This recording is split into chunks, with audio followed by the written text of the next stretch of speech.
सच्चिदानंद, दानवों ने देवलोक पर आक्रमण की पूरी तैयारी कर ली है। देवलोक पर युद्ध के बादल छा रहे हैं कमल नयन। दानवों से और आशा भी क्या की जा सकती है महादेवी।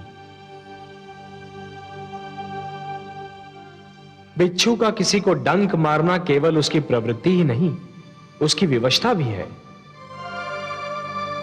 क्योंकि डंक मारकर ही तो वो अपने अस्तित्व का प्रमाण देता है। यदि दानवों में युद्ध, हिंसा और रक्त की प्यास ही ना हो तो उन्हें दानव क्यों कहा जाए? वो धर्म की रक्षा के लिए युद्ध नहीं करते देवी, वो तो युद्ध को ही अपना धर्म मानते हैं। परंतु वो मूर्ख ये नहीं जानते कि जो द्वेष और घृणा को अपनी संस्कृति मानते हैं वो उसी द्वेष और घृणा की अग्नि में भस्म भी हो जाते हैं, क्योंकि द्वेष और घृणा दूसरों को कम क्षति पहुंचाते हैं, स्वयं को अधिक। परंतु देवलोक के वासियों को अपनी रक्षा के लिए कुछ तो करना ही होगा। अवश्य करना होगा महादेवी, अवश्य करना होगा, परंतु वो युद्ध इन दानवों की भांति उन्मादी नहीं होना चाहिए। यदि देवलोक पर आक्रमण होता है तो देवताओं को उसका इतना कठोर उत्तर देना होगा कि दानवों के केवल शस्त्र ही नहीं, उनका साहस भी सदा के लिए टूट जाए। देख नहीं रही हैं आप, देवराज इंद्र कितनी चिंता में डूबे हुए हैं।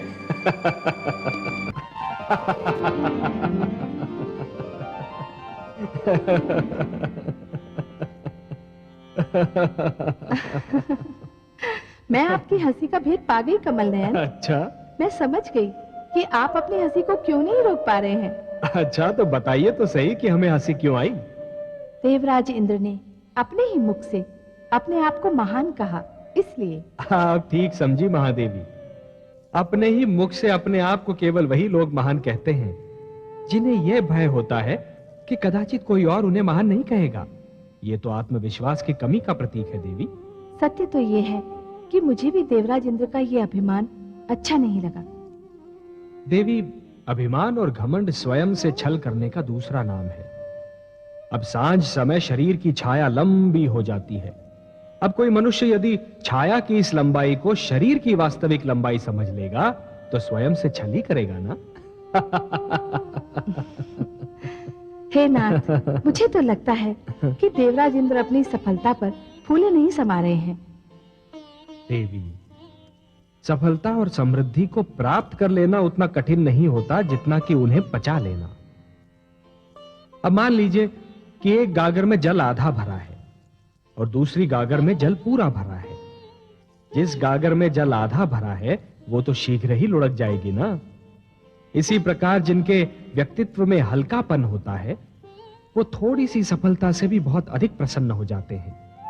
भारी भरकम व्यक्तित्व वाले लोग सफलता पर ध्यान नहीं देते, वो तो इस पर ध्यान केंद्रित करते हैं कि कहीं सफलता उनका ध्यान अपने लक्ष्य से हटा न दे। सफलता उन्हें अधिक सतर्क बना देती है देवी। पर हे सर्वज्ञाता, क्या विजयश्री ऐसी अप्सरा नहीं जिसे देखकर किसी का भी ध्यान टूट सकता है? नहीं महादेवी, विजयश्री की अप्सरा उनका ध्यान भंग नहीं करा पाती जिनके विवेक के नेत्र खुले रहते हैं, जो विजय के आगे के संकट पर अपनी दृष्टि जमाए रहते हैं। हे कमल नयन, देवराज इंद्र ने कालकेतु जैसे शूरवीर को पराजित किया है। अब इससे बड़ा संकट और क्या हो सकता है? देवी, कालकेतु एक महत्वाकांक्षी और सत्ता का लोभी दानव है। महत्वाकांक्षी और सत्ता का लोभी व्यक्ति बाहर से दिखने में जितना शक्तिशाली होता है भीतर से उतना ही दुर्बल होता है, और यह तो स्वयं देवराज इंद्र जानते हैं। ऐसे व्यक्ति को पराजित करना कोई कठिन कार्य नहीं होता। परंतु आश्चर्य तो यह है कि विजय के हर्ष में स्वयं देवराज इंद्र गुरु शुक्राचार्य को भूल गए। गुरु शुक्राचार्य, देवेंद्र को यह ज्ञान है कि गुरु शुक्राचार्य एक ऐसे प्रश्न चिन्ह के समान है जो चिंताजनक तो होता ही है, परंतु उसका उत्तर जानना बहुत कठिन होता है।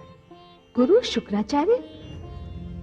हाँ महादेवी, इस समय मेरा ध्यान केवल उन्हीं पर है।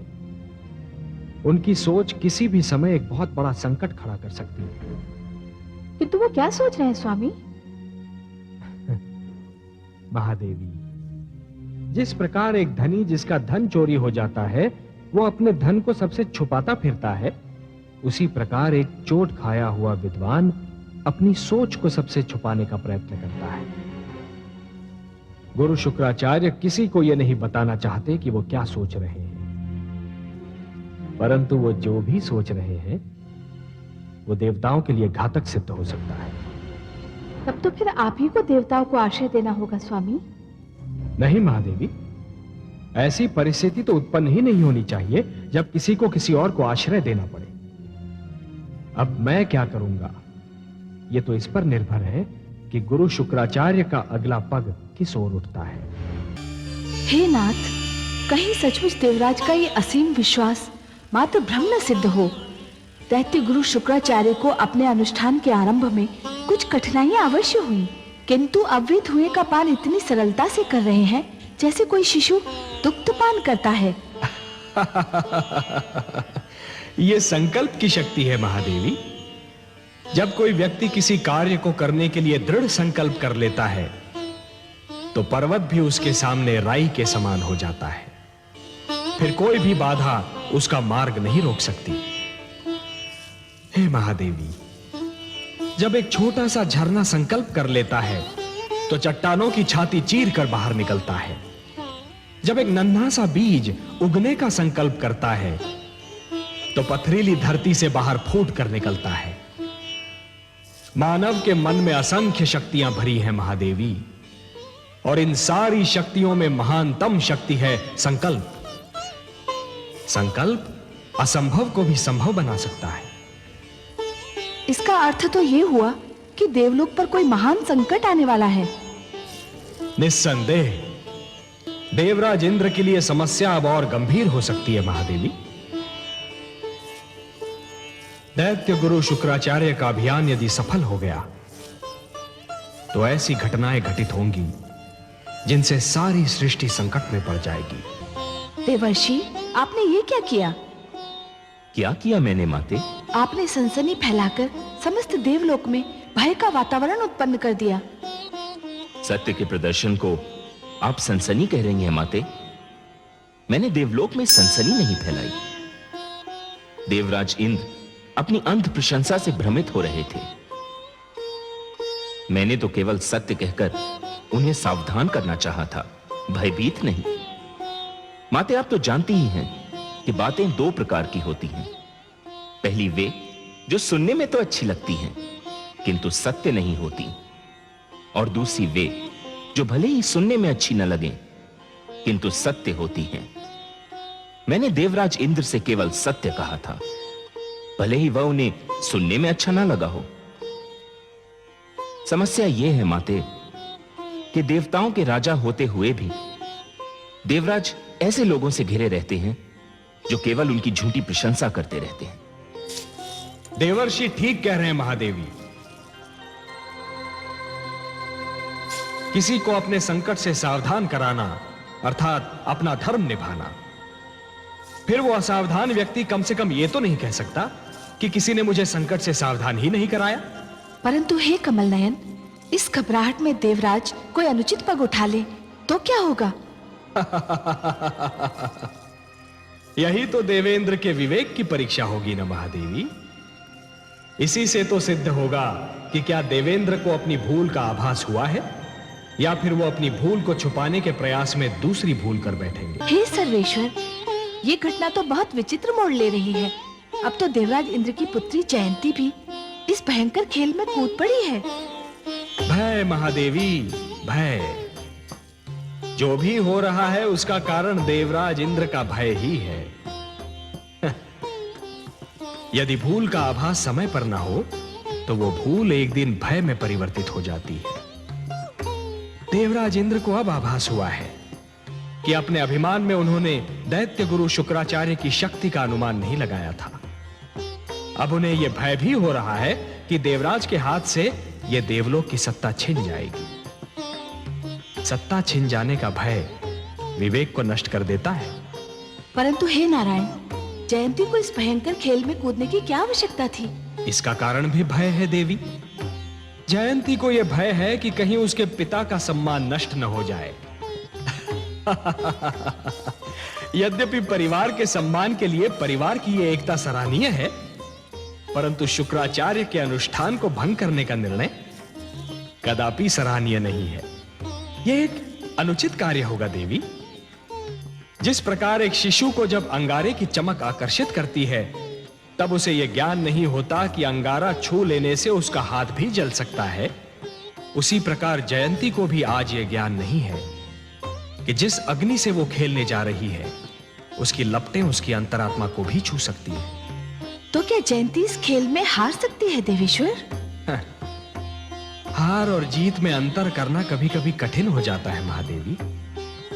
कोई हार कर भी जीत जाता है तो कोई जीत कर हार जाता है। आप तो बस देखती जाइए कि जयंती अब क्या करती है और कैसे करती है।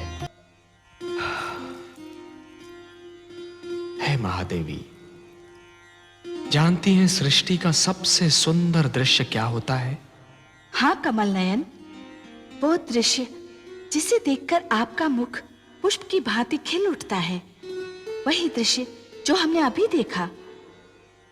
आपने ठीक कहा महादेवी, आपने मेरे मन की बात कह दी।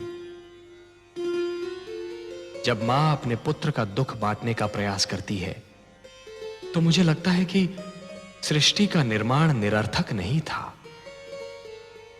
लगता है जैसे सृष्टि के निर्माण का उद्देश्य पूरा हो गया हो। हे कमल नयन, माता और संतान का संबंध सृष्टि का सबसे सुंदर और सबसे शक्तिशाली संबंध है। इतना शक्तिशाली संबंध तो पिता और पुत्र का भी नहीं होता। पुत्र पिता का अंश अवश्य होता है, किंतु माता का तो पुत्र विस्तार होता है। इसीलिए तो माता अपने पुत्र का दुख देख नहीं पाती।